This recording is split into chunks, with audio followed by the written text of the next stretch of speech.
Andito tayo ngayon sa Malolos, Bulacan mga ka-exotic. At mayroon tayong titingnan dito na mga alagang kalapati ng pamangking ko. At titingnan na natin yung mga kalapating pang-racing ng pamangkin ko mga ka-exotic. Dito muna tayo sa taas. Ito yung pinagpaparis niya, ang lalaki at babae. 4 na piraso to dito pero magkahiwalay ito. Yan, naglilimlim na yung mga pares ng mga lalaki. Ayan, 4 na piraso. Tapos mayroon dito sa baba. Itong sa baba naman mga bata pa to, mga batang kalapati pa ito mga ka-exotic. Siguro kalilipat lang nito dito. So wala kasi dito yung pamangking ko, nasa trabaho, kaya iba-vlog natin yung kalapati niya. Yan, 5 piraso yan, mga bata pa. Tapos mayroon din ditong dito sa baba. Ayan, bali 5 piraso rin yan. Ayan, nasa sulok yung iba. Ayan, bali 5 piraso. Tapos itong mga bata 5 piraso rin. Tapos mayroon ditong 4 na pares-pares, bali 14 na. Tapos mayroon doon yung may tungtungan din na blue, yung tinungtungan ng mga kalapate. Rin yan sila dyan, 5 piraso. Tapos yung nandito tingnan natin, hindi ko lang mabilang kasi mayroong nasa bubong. Ayan, mayroong mga kalapati doon sa bubong, hindi ko alam kung ilang piraso yan.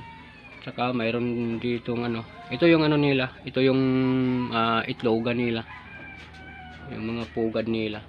Ayan, magandang pagkakagawa dito. Ito maluwang to, maluwang na kulungan.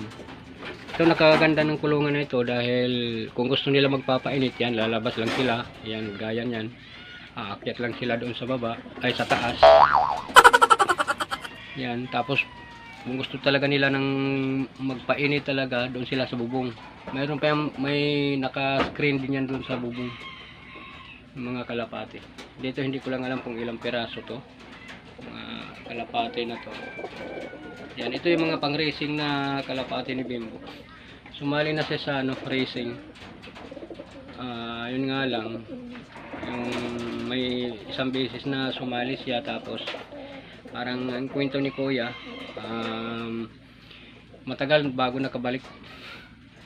Kaya kailangan pa ng ng talagang titraining talaga ng husto yung mga panglaban niya.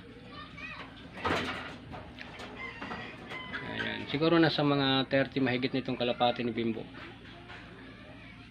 Mga 30 piraso kasi.